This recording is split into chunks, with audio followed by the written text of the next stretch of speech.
សួស្តីបងប្អូនគ្នាបងប្អូនគ្នាមាន monitor មួយចង់ណែនាំទៅបងប្អូនគ្នាបងប្អូននេះជា monitor professional សម្រាប់ film សម្រាប់ art សម្រាប់ engineer សម្រាប់ video maker ប្រដាប់ធំប្រដាប់ line ធំលើ video ហ្នឹងគឺវានឹងតែម្ដងបងប្អូនមានអ្នកជំនាញជាច្រើនដែលណែនាំឲ្យអ្នក video ប្រើនេះ monitor ដែលកូដនេះបងប្អូនប៉ុន្តែវារៀងឆ្នាំចាស់បន្តិចបងប្អូនតែនៅគេ recommend ឲ្យវាប្រើនៅឡើយបងប្អូនអានេះជា monitor Dell series XQ XQ ឈប់មកលេខកូដទៅបងប្អូននេះ XQ 30 inch បងប្អូនណានេះខ្ញុំប្រើទាំងពីរនេះខ្ញុំប្រើ DP in DP out តមួយគ្នាបងប្អូនអញ្ចឹងគឺវាបានបែបនេះបងប្អូនណាហើយmonitor នេះវាមាន resolution 2K យើងអាចហៅ 2K plus បងប្អូនវាធំជាង 2K ឬក៏យើងអាចហៅថា 2K plus ឬក៏គេហៅតាមពាក្យបច្ចេកទេសមួយទៀតគឺ WQAGA បងប្អូនអាហ្នឹងសម្រាប់ resolution ពួកនេះបងប្អូនតាមពិតពួកនេះលើភាគច្រើននៅលើ Mac resolution វាលើ 2K ទៀតឬយើងហៅ 2K plus ក៏បានបងប្អូនអានេះគឺគេហៅ real color មែនទេបងប្អូន real color មែនថាសាច់គឺសាច់តែម្ដងហើយវាអត់បើយើងមិនសេរីទេគឺគេអាច feature វាឬក៏ default វាមកគឺធម្មជាតិហ្មងយើងល្ងិតគឺល្ងិតហ្មងតែបើយើងសេរីបានយើងអាច customize បានតាមចិត្តទៀត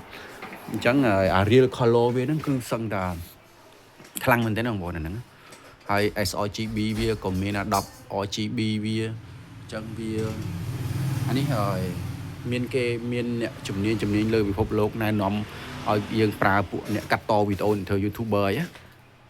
អីជំរើសទី1គឺពួកនេះបងប្អូនពិតតែវានៅឆ្នាំចាស់ឆ្នាំក្រោយមកទៀតក៏នៅសលេងនៅចាញ់វាបងប្អូនគេធ្វើការ vote ណា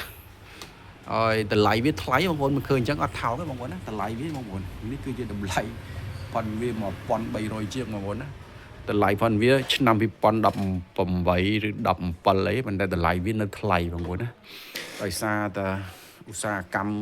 វីដេអូអីផ្សេងនៅត្រូវការប្រើវា color វាគឺច្បាស់តែបងប្អូនហើយមាត់ខៃមើលអត់ឈឺភ្នែកបងប្អូនអត់ឈឺភ្នែកសោះតែម្ដងមើល IPS ហើយកម្រិត solution វា 2K ដូចខ្ញុំនិយាយមិញអញ្ចឹងហើយ SR អានេះ port វាខាង port វាដែលបំពាក់មកជាមួយ mini DP 2 គ្រាប់ HDMI 2គ្រាប់មាន printer មាន USB មានអញ្ចឹងបងណាហើយអ្វីដែលសំខាន់គឺខ្លាំងបំផុតគឺมันមាន monitor ណាអាចធន់ដូចពួកនេះបងប្អូនអាហ្នឹងគឺប្រើរាប់ឆ្នាំបងប្អូនណានេះអត់មានទៅណាបងប្អូនខ្លាំងតែម្ដងអានេះគេ review លើពិភពលោកគេ review ផងវាគីឡូវាបងប្អូនអើយមិនបាច់និយាយតែម្ដងបងប្អូន